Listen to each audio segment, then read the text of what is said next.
Los datos que vimos ayer durante la jornada en Estados Unidos fueron más positivos de lo esperado. Sin embargo, todos los mercados mundiales reaccionaron con nuevas caídas. En este vídeo te voy a explicar por qué la situación es peor de lo que se esperaba y también cuáles son las señales alcistas que estamos viendo en el mercado. Estamos viviendo momentos complicados en el mercado, ya que datos positivos son interpretados por inversores, traders y analistas como negativos. Técnicamente hablando, parece que vamos a seguir cayendo, al menos eso es lo que dictan las probabilidades. Y además la situación contextual de cara al año que viene, geopolítica, económica, macroeconómica, etcétera, etcétera, parece que va a ir empeorando. Sin embargo, en contraposición, estamos viendo ciertas señales que son alcistas y que nos pueden causar esa dualidad o esas dudas a la hora de interpretar las señales, ¿no? Así que en el vídeo de hoy vamos a hablar de esas señales y evidentemente también vamos a hablar de calendario económico, la última hora, análisis técnico de Bitcoin, etcétera, etcétera.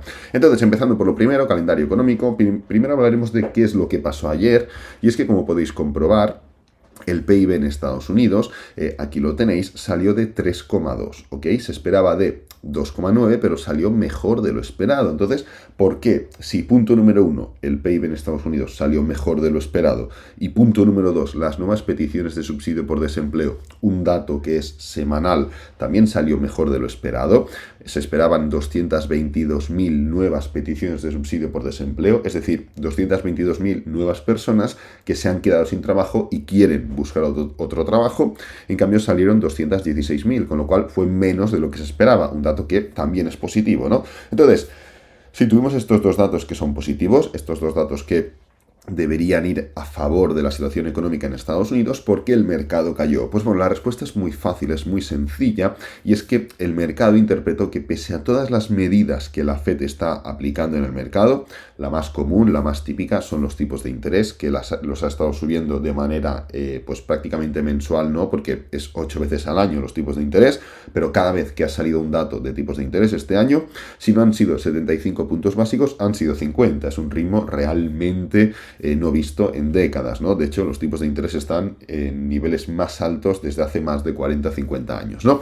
Entonces, pese a todas las medidas que ha aplicado la Reserva Federal de Estados Unidos para bajar la inflación y que son medidas que van en contra de la salud económica, estamos viendo cómo la inflación poquito a poco va bajando, le está costando mucho, pero poquito a poco va bajando, pero la economía no está viendo esa sensación de desgaste, porque el PIB sigue siendo positivo, incluso mejor de lo esperado, y porque las peticiones de subsidio por desempleo siguen siendo inferiores a lo esperado. Entonces, esto da una sensación de impotencia, no solo eso, sino que también da una sensación de que la Fed, la Reserva Federal de Estados Unidos, igual, con Jerome Powell en cabeza, igual va a seguir apretando esas subidas de tipos de interés cada vez más, cada vez más, cada vez más, y donde empezábamos a ver ya un aplanamiento de esas subidas, veníamos ya de 75 puntos básicos las últimas 4, como digo, ya la anterior, este 14 de diciembre, hace unos 10 días, fue únicamente de 50 puntos básicos, y cuando se esperaba que podíamos empezar a minorar aún más esa velocidad o esa intensidad en las subidas,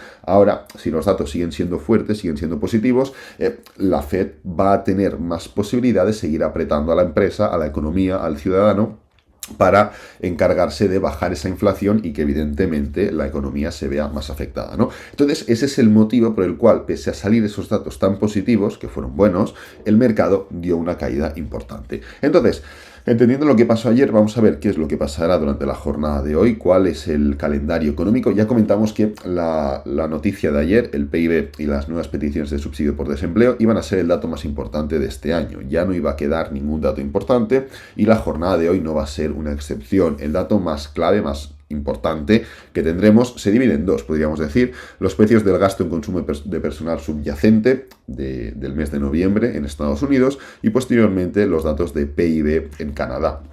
Más allá de ello, ya veis que no solo es viernes y los viernes suelen ser más tranquilos, sino que ya para lo que queda de año, entre que ya se han dado las noticias más importantes y que además hay varios días que son festivos, ya prácticamente cerramos el año en cuanto a calendario económico ayer, ¿no? Entonces, esto es el calendario económico. Vamos a comentar dos noticias importantes que considero que tenemos que conocer, y es que, como comentamos, hay un aumento de casos nuevamente en China, ¿vale?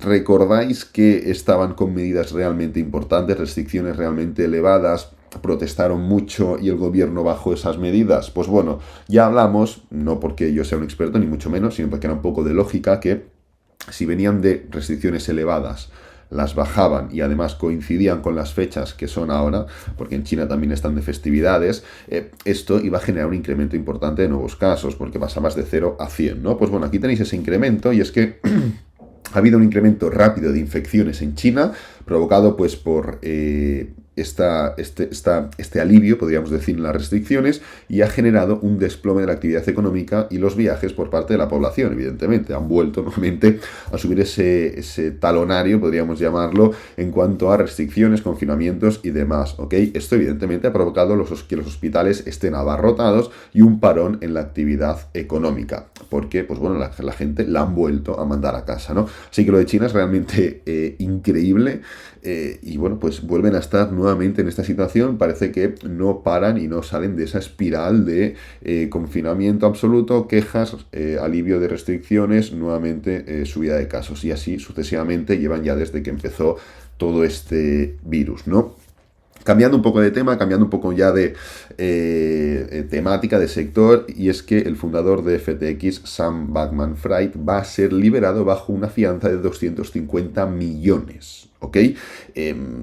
No se le iba a poner fianza a esta persona porque, pues bueno, no querían dejarlo que estuviera por ahí libre y en un principio, cuando se le detuvo, ya hace unos días, se hablaba de que no iba a tener esa posibilidad, ¿no? En cambio, pues bueno, le han metido 250 millones, el tío justo de pasta no va. ¿Vale? Se ha quedado con la pasta todo el mundo, pero él justo de pasta no va. Entonces, pues bueno, la va a pagar y va a salir en libertad. Libertad condicional, evidentemente. Aquí pone que va a vivir con sus padres y va a estar a la espera de ese juicio por 8 cargos penales federales, perdonad, que se le han relacionado con él y un presunto fraude en su imperio de criptomonedas, ¿no? Así que bueno, que sepáis que esta persona, pues bueno, esto va así. Por desgracia, podríamos hacer una reflexión bastante larga en este sentido, pero por desgracia vivimos en un mundo en el que estafas a tantas personas y aún así te quedan 250 millones únicamente para pagarte la fianza e irte a casa durante un año, que es lo que va a estar hasta que se le juzgue aproximadamente, ¿no? Bueno, esperemos que al menos se lleve lo que se merece, ¿no?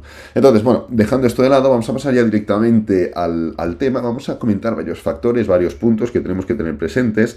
A ver, el primero es que Bitcoin, como podéis comprobar en gráfico de 4 horas, sigue literalmente estancado en esa situación. Mucho me temo que las noticias de ayer no generaron la volatilidad suficiente como para liberar esa especie de rango en el que nos encontramos. Vamos a ponerlo esto así. Con lo cual, de aquí a final de año vamos a estar estancados, ¿vale? Ya os lo puedo asegurar que el movimiento va a brillar, sobre todo por su ausencia. ¿Por qué? Pues porque el patrón incita a ello, es así. La falta de noticias incitan a ello, es así, y la falta de actividad, la falta de volumen en este tipo de fechas incitan a ello. Así que, a menos de que salga algún tipo de evento totalmente imprevisto, extraordinario, algún comentario, alguna noticia, algún hecho, algún factor, como lo de FTX, como lo de Luna, que, pues qué sé yo, es totalmente imprevisto, esto se va a quedar así. Nos vamos a quedar moviéndonos en un rango más o menos ancho. En este caso es un gráfico de 4 horas, con lo cual no va a ser muy ancho. Y pues bueno, iremos oscilando, que es un poco lo que comentábamos ayer, en esta especie de recuadro, en un valor entre los 16.200 y los 17.200. Un rango de 1.000 puntos aproximadamente. Y es un poco lo que va a hacer Bitcoin de aquí a final de año. Hasta que vuelva nuevas noticias, hasta que se recupere un poco ese interés, esa actividad que para por festividad y ya está, ¿ok? Es un poco lo que vamos a hacer, ¿no? Entonces, paralelamente a esto, como podéis comprobar, si cogemos este índice de aquí, que es el VIX es un índice de volatilidad, ¿vale? En pocas palabras, mide la volatilidad o la incertidumbre que genera un hecho, un acontecimiento en el mercado. Cuando sube mucho el VIX, el VIX, es normalmente por casos o eventos que son realmente negativos. Por ejemplo, como podéis ver a principios del año 2020, ¿qué es lo que sucedió? Que explotaron todos los casos de pandemia, ¿no? Pues bueno, el VIX llegó a niveles que no se habían visto literalmente desde la gran crisis financiera del año 2008, ¿no? Es un índice que ya hemos comentado aquí en el canal muchas veces porque es un índice muy útil. Incluso hay un ETF que lo puedes operar, que está muy bien. Es muy arriesgado, pero bueno, hay posibilidad de hacer trading con él, ¿no? Entonces, Lo que quiero comentar es que, como podéis ver, a ver, el índice como tal es difícil de analizar, o sea, no busquéis patrones. Básicamente, cuando hay incertidumbre, cuando hay algún evento que genera algo de tensión en el mercado, que el inversor no es capaz de determinar o de asegurar con unas mínimas garantías qué es lo que puede suceder, lo que pasa es que crece este índice. ¿Por qué? Pues porque la volatilidad, porque la incertidumbre, mejor dicho, genera volatilidad. Esto se calcula en base a las opciones, ¿vale? No voy a entrar en ello porque son datos demasiado técnicos y no es el caso, pero bueno, se calcula en base a ello. Entonces, el índice como tal no es tampoco muy interesante de analizar, pero sí que es cierto que lo puedes comparar, aquí tenéis, con otros índices, como por ejemplo el SP500, ¿vale? Ponemos aquí el SP500 de color naranja, como estáis viendo, lo voy a poner un poquito más grueso, aquí lo tenemos. Vale, como podéis ver, tenemos el SP500 y debajo tenemos el VIX. Vamos a quitar las medias móviles, vamos a quitar todo para que sea un poco más limpio. Y en momentos donde el mercado da un movimiento alcista, fijaros, en este momento de aquí, por ejemplo, que el mercado, pues bueno, después del COVID arranca con mucha fuerza, fijaros, ¿qué es lo que hace el VIX? El VIX hace todo lo contrario, se da la vuelta, ¿veis? Como el VIX cae, mientras el SP500 sube, el VIX cae. Otras situaciones, por ejemplo, aquí en el año 2018, cuando estuvimos con diferentes temas relacionados entre Estados Unidos, Donald Trump, el presidente de China, etcétera, etcétera. Fue una guerra fría bastante tensa, bastante importante, y fijaros qué es lo que sucedió. Esto pondremos un par de ejemplos, pero ya está, porque es siempre igual, ¿no? Cuando el mercado está subiendo, aquí tenéis este tramo de subida, el VIX está cayendo. Y cuando el mercado está cayendo, el VIX está subiendo, ¿vale? Yo creo que se ve bastante bien, pero bueno, es al final entender que cuando el mercado cae, el VIX sube, porque aumenta esa incertidumbre de hasta dónde va a caer, hay mucho movimiento, hay mucha volatilidad, hay mucha entrada y salida de órdenes y eso genera pues un incremento del VIX. En cambio, cuando el mercado sube, el VIX cae, ¿no? No es tan así, pero es con lo que nos tendríamos que quedar y es suficiente con ello. Entonces, lo que quiero que veáis es que hay muchos momentos donde, pues por ejemplo, en el último bull run podéis ver cómo claramente el mercado tira y tira y tira y tira, y el VIX lo que va haciendo es cada vez mínimos decrecientes. Primero tenemos un nivel, luego tenemos otro, hasta que llega un punto donde el mercado sigue subiendo, porque el mercado en este punto de aquí, desde abril del año 2021 hasta diciembre del año 2021, sigue subiendo, bastante además, pero en cambio el VIX deja de caer, empieza a aplanar, hasta que llega un punto donde el mercado empieza a caer, aquí lo veis, y el VIX empieza a subir. Uy, perdonad, no sé qué he hecho, he cambiado de pestaña. A ver, perdonad un momento, vale. Hasta que llega, el mercado empieza a caer y el VIX empieza a subir, ¿vale? Esto, evidentemente, pasa así de manera cíclica, porque el mercado es cíclico. Y estamos ahora mismo en una situación donde el VIX estuvo haciendo nuevamente mínimos crecientes. Fijaros como aquí aplanó, un mínimo creciente, otro mínimo creciente, pero ahora ha llegado a un punto donde se ha aplanado, ¿vale? Y no solo no hace mínimos crecientes, sino que tampoco hace máximos crecientes, porque evidentemente cuando el mercado está cayendo, el VIX hace máximos y mínimos crecientes. Como podéis comprobar, los máximos, aquí tenemos uno, aquí tenemos otro, aquí tenemos otro, pero ahora se ha aplanado en toda esta situación, ¿ok?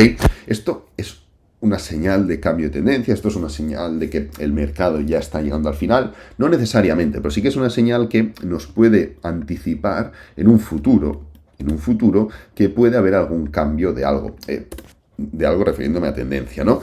Cuidado, igual que hablamos del RSI, igual que decimos, mira, están empezando a haber divergencias en RSI y hemos visto múltiples veces cómo esa divergencia en el RSI se alarga durante X meses y estamos viendo cómo el RSI está subiendo y el mercado sigue cayendo durante X meses hasta que se adapta a lo que dice el RSI. Pues en este caso es el mismo, ¿ok?